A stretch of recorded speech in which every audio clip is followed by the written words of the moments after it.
आज का क्वेश्चन है क्लास 11th एनसीईआरटी का एक्सरसाइज नंबर 3.2 का क्वेश्चन नंबर 1। इस क्वेश्चन में गिवन है cos x is equal to -1/2 और साथ में ये भी कहा गया है कि x lies in third quadrant. तो आपको फाइंड आउट करना है रेस्ट 5 ट्रिग्नोमेट्रिक फंक्शंस, मतलब cos x का वैल्यू दिया हुआ है और बचे हुए 5 आपको निकालने हैं, मतलब tan x, cot x, sin x, cosec x और sec x का वैल्यू आपको निकालना है।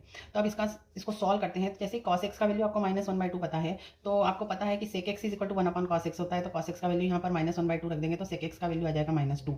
तो ये निकालना तो ईजी है। यहाँ पर हमको ये बताया गया है कि x lies in third quadrant. इसका क्या मतलब है? अभी आप ये एक सर्कल है, इस सर्कल में ये फर्स्ट क्वाड्रेंट है, ये सेकंड, ये थर्ड और ये फोर्थ क्वाड्रेंट है। तो थर्ड क्वाड्रेंट में टेन एक्स और कॉट एक्स का वैल्यू प्लस होता है और बाकी ट्रिग्नोमेट्रिक फंक्शन जो 4 बचे हैं उनकी वैल्यू नेगेटिव होती है। ये बात आपको इस क्वेश्चन में ध्यान रखनी है। तो अब हमको इस बात को ध्यान में रखते हुए आपको एक फार्मूला पता है sine square x plus cos square x is equal to 1 और आपको कॉस एक्स का वैल्यू पता है, तो इस फार्मूले से हम साइन एक्स का वैल्यू निकालेंगे। तो साइन स्क्वायर एक्स हो जाएगा 1, तो sine square x plus cos x का वैल्यू -1/2 है, जिसका स्क्वायर करेंगे तो 1/4 इज इक्वल टू 1। तो sine square x is equal to 1 - 1/4, 4 LCM ले लेना, तो साइन स्क्वायर एक्स का वैल्यू आ जाएगा 3/4, अंडर रूट ले लेना, तो साइन एक्स का वैल्यू आ जाएगा प्लस माइनस रूट 3/2।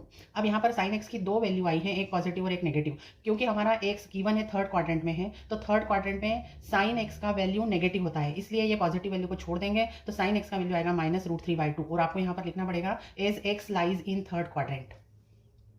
अब आपको पता है cosec x is equal to 1/sin x होता है, तो sin x का निकाला हुआ वैल्यू रख दीजिए, तो कोसेक x का वैल्यू आ जाएगा -2/√3। अब उसके बाद आपको एक और फार्मूला पता है 1 + tan square x is equal to sec square x. अब यहाँ पर हमको tan स्क्वायर एक्स का वैल्यू निकालना है, तो हो जाएगा सेक स्क्वायर एक्स -1 और सेक एक्स का वैल्यू -2 है, तो उसका स्क्वायर करेंगे तो 4 आ जाएगा, तो tan square x is equal to 4 - 1, तो tan square x is equal to 3 आएगा, तो इसका अंडर रूट ले लेंगे तो tan x is equal to plus minus root 3। अब इन दो वैल्यू में से भी हम कौन सी वैल्यू सिलेक्ट करेंगे? प्लस वाली, क्योंकि थर्ड क्वाड्रेंट में tan का वैल्यू प्लस होता है, इसलिए नेगेटिव वैल्यू छोड़ देंगे और यहाँ पर रीजन लिखेंगे कि हमने क्यों प्लस वैल्यू सिलेक्ट की है as x lies in third quadrant. अब tan x का वैल्यू आपको पता चल गया, तो cot x आपको पता है 1/tan x होता है, तो इसका इन्वर्स कर देंगे तो cot x का वैल्यू आ जाएगा प्लस 1/√3, है ना। रीजन भी लिख देंगे cot x is equal to 1/tan x। तो इस तरह से आपने पांचों ट्रिग्नोमेट्रिक फंक्शन निकाल लिए। देखिए ये cot x, tan x, cosec x और पहले निकाला है आपने सेक एक्स और साइन एक्स, है ना। तो इस तरह से आपका ये क्वेश्चन यहाँ पर कंप्लीट होता है। अब आप कमेंट सेक्शन में मुझे ये बताइए कि सेक एक्स का वैल्यू क्या होता अगर इस क्वेश्चन में ऐसा दिया होता कि x lies in fourth quadrant. और अगर आपको हमारे वीडियोस पसंद आ रहे हो तो प्लीज़ हमारे चैनल को सब्सक्राइब कर सपोर्ट करें।